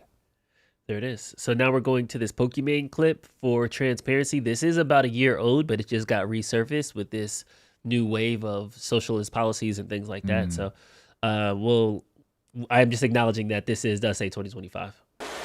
Do you think someday we'll have a revolution like that in America? Right? It's getting there, right? We already have one. Another one. What's going on? The wealth disparity is getting bad. The wage gap, I hate that shit. No, wealth disparity. Wealth disparity. Wage gap is like between men and women. Men and women, we love each other. Facts. And we hate the rich. Anyways. Pause it. Too much. Aren't you the rich? No. Aren't you rich? Like the ultra rich, the ultra giga rich, the unnecessarily You have to clarify. rich. They're going to clip that and it's going to make you look Yes, bad. they're going to clip it because people are estimating her net worth at like north of 6. Some people have it all the way to 20 million. So you've got a multi-millionaire basically saying the rich are bad, but I'm not rich. This is exactly how I feel seeing this when I see Bernie go from millionaires and billionaires are a problem. And now he only talks about billionaires. Why? Because he's a multimillionaire. So it's like, this is all very silly, but it's queuing off of something very real. And I worry that what ends up happening is we spend all of our time on the part that is silly and we ignore the part that's extraordinarily real, which is that right now you have a K-shaped economy by design. It's very knowable what's causing the K-shaped economy. We keep doing the thing that's causing the K-shaped economy. And we wonder why people are getting so frustrated, why it's so hard for them to make ends meet. And we really could be doing things to reverse that. We're not. They're going to accelerate. And because the conversation is populist and emotional, you'll first of all get dumbass statements like this, where somebody who's wealthy is saying that we hate the wealthy. It's just fucking stupid. And we will fail to help the people that actually need to be helped. Yeah. It seems that this is both. Some people are looking at it cyclically and saying, every couple of years this happens. I know you bring up the French Revolution example a lot. True. It is. If they mean every couple of years, they're. I'm not sure what they're queuing off. It just isn't true. You can look at our economy. It is a massive K.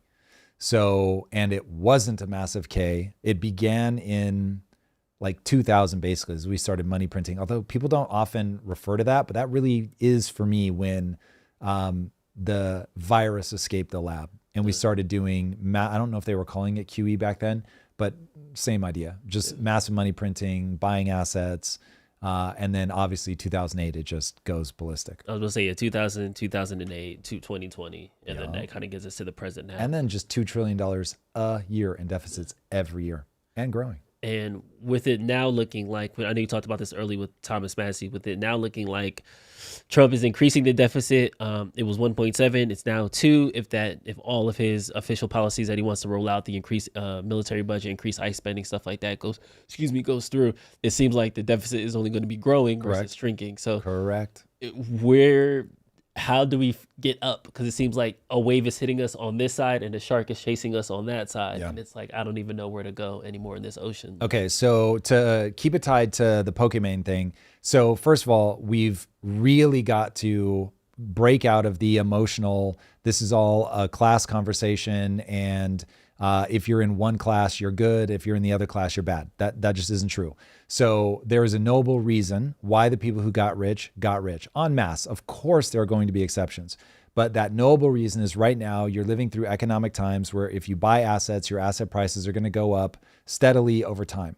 And so that if you're not buying assets, you're going to get steadily poorer over time because the government, via banking regulations and a refusal to balance the budget, is running a strategy of rob from everybody and give to asset owners. And so if you do that long enough, asset owners just become the wealthy. And so it becomes a self-fulfilling prophecy. Plus, people end up getting so good at doing that transfer that it accelerates. And so we think that regulatory things are good, and the reality is they just keep feeding the K-shaped economy because they make it harder to displace the people that are already there. The government just gets bigger and bigger. It consumes more taxes, partly because of all those regulations. And that then means that you're going to have to deficit spend more, which then fuels the K-shaped economy. So you have this like no escape from the K-shaped economy because the people that are most being abused by the K-shape, the very thing that they reach for is the thing that makes the problem worse. Okay. So this is quite literally somebody adrift at sea. They're dying of thirst. And the only solution they have is to scoop out cupfuls of seawater and drink it. But because the seawater contains salt, they're going to die that much faster. That is the current position of people in the working and middle class. The very things that they're calling for are going to speed up the decline, not slow it, and certainly not reverse it. Man, this is from Swan Marcus. This is the retweet in conjunction with the Pokimane clip. I think what pisses me off most about the clip of Pokimane saying rich people like her are okay, but the altruists are bad, is that there is absolutely no universe where Pokimane deserves her money more than Jeff Bezos deserves his. This is incredibly obvious. The reason I brought this up is this goes back to AOC saying like billionaires haven't earned their money. And there was just a bunch of retweets for like, well, how did Taylor Swift get her money? And how did LeBron get his money? And all these other things like that. So there is this sort of, this person is a good rich person, this person is a bad rich person. And that line seems to be arbitrary a lot of the time. For me, this guy's statement is just as dumbass as it coming from the other side. Yeah. What does he mean that she deserves her money more than Jeff Bezos? People have said that she provides enough value to me when she's live streaming that I want to support her. Brands have said, hey, we want to be associated with her because it helps us move more units. So I guess this guy values Jeff Bezos's infrastructure and the company that he built more, and fair enough, everybody's going to feel differently. But the people buying the product said, this is exactly how much we want to support her. And she made that money. Now Jeff Bezos makes more while he sneezes than Pokimane is worth, full stop. So the market has already said, we agree that Jeff Bezos has certainly brought more value, but saying that she doesn't deserve the money that she has is just dumb. She did not steal her money. As far as I know, there's no fraud. This is everybody just going, yeah, this is exactly how much we value it. This guy might be traumatized that people value that kind of entertainment as much as they do, but it's like, hey, the market decided. All right, I want to jump to AI next, but there's one more question I want to get out here. So Pedro Pre said, how is a balanced budget going to bring home prices down and stop investors from buying most of a new home project to rent them? Well, he's conflating two different things. So you have to balance the budget to stop the inflation problem. So inflation is going to keep making houses more and more expensive in that way, in that the value of your dollar is going down. So I hope that answers that question. But when I'm talking about housing, I'm typically talking about you want them to be able to make more housing so that there's more supply in the market. The cost is going to be a function of supply, demand, and inflation. And so if we can solve at least the supply and demand problem, as we have seen in the areas like Austin, like I think it is not Dallas, what's the other one? Houston. They've done a phenomenal job of leveraging supply to drive the cost down. So that's typically what I'm talking about there, but they do both matter. But yeah, when I'm talking about balancing the budget, that's just a blanket. That's going to impact the cost of literally everything. Then there was one more. The problem is Tom's solution to this problem no longer works. The average person in America will fall further behind no matter how hard they work. what does he think my solution? The balancing the budget always works, always and forever. It is the only solution. So I don't understand what he thinks won't work. It'd be great if they drop it in. I guess he's saying he doesn't think that politicians would balance the budget. Well, that's a very different question. And so politicians will do whatever we vote for.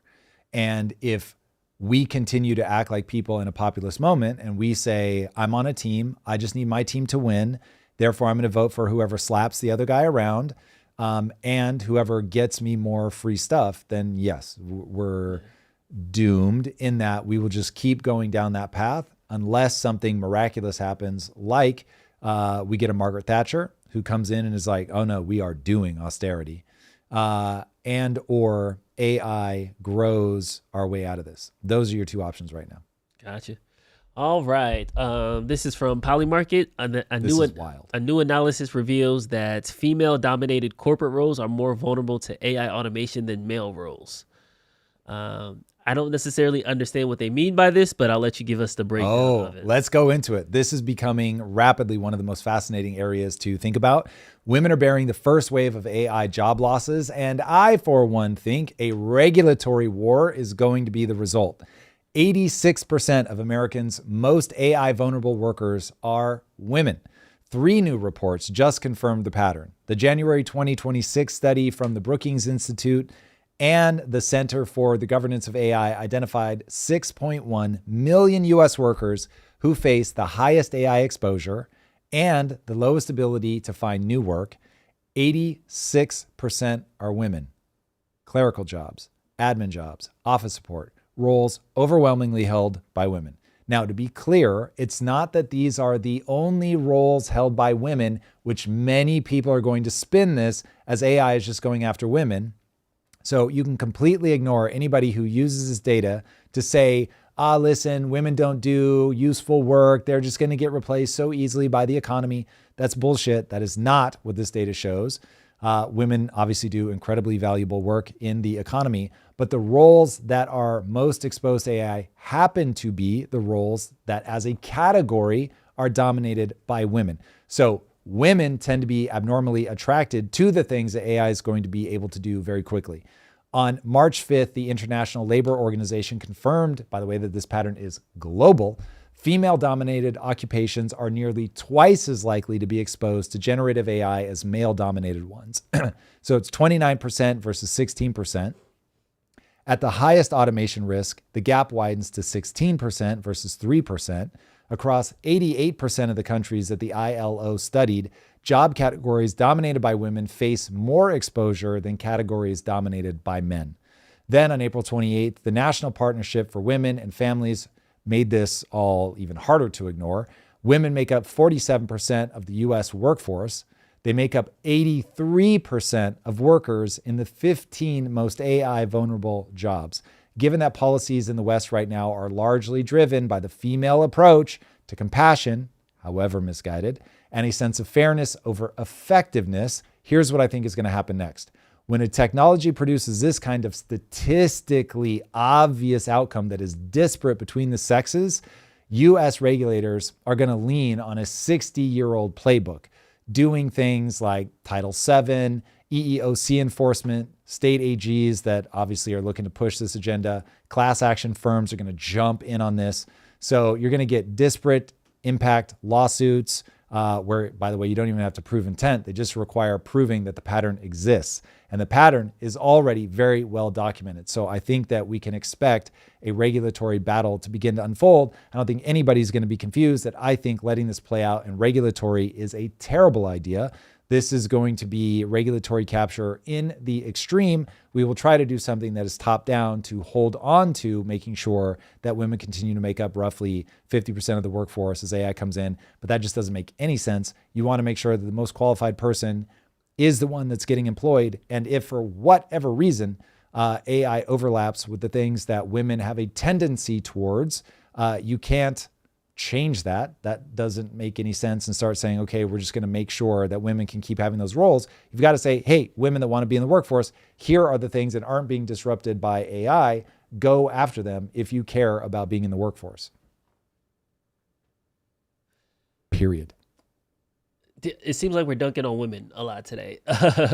Is it? Here's the thing. I tried to be very clear in that this is not about women like being able to add to the workforce. All we're saying is the jobs that AI overlaps with tend to be the jobs that women are drawn towards. I am very sorry for all of us that AI is disrupting so much of the world. Disruption is thrilling because there will be a world on the other side of this that will be better, but it's always very difficult to live through the disruption. We've seen it time and time again.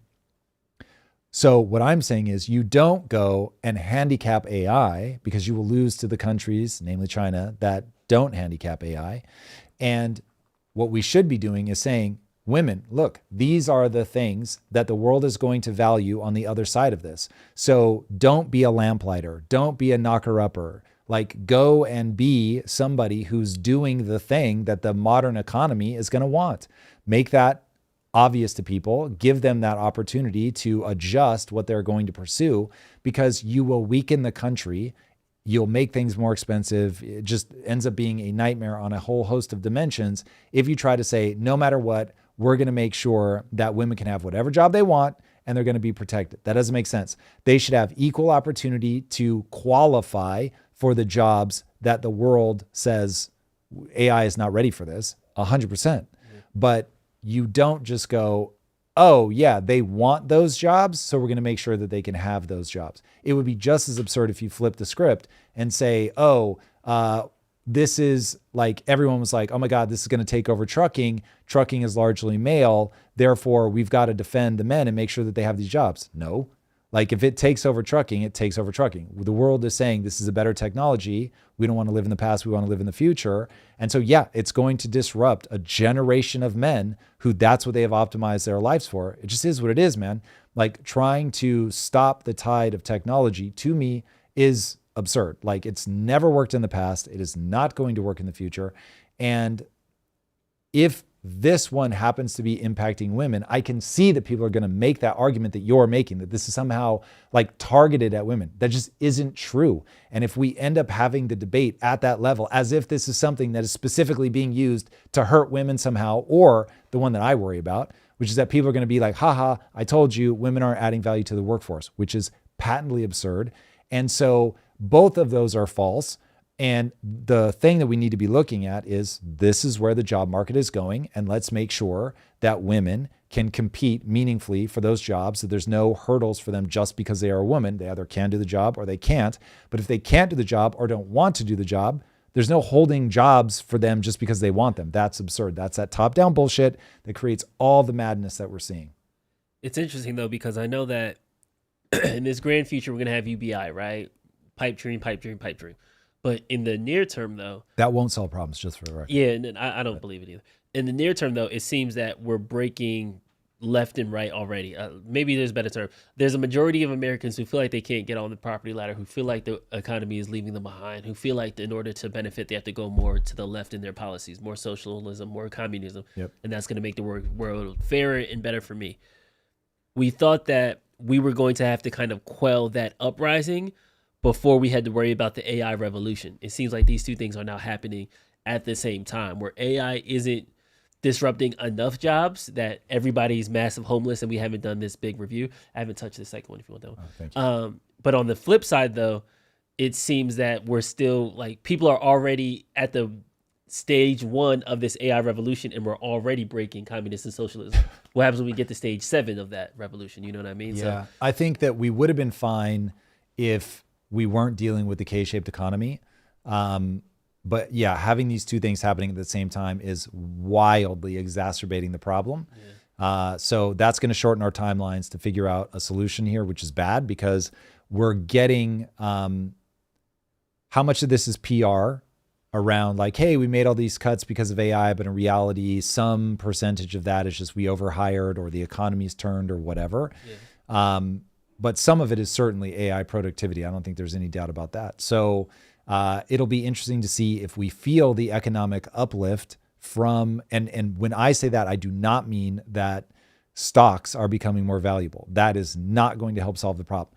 It's got to be felt in wages, more jobs, higher paying jobs. Like, that is the only way that we're going to get out of this, because, and it sounds like you and I both agree that UBI, even if there's a lot of it, isn't going to help. And what ends up happening is we're up against a psychological problem. We're not actually up against people starving to death. People act like we're up against people starving to death. We are not. And so what we are up against is people see other people have more than them, and that is a psychological problem that humans are not good at getting past, and UBI won't stop that.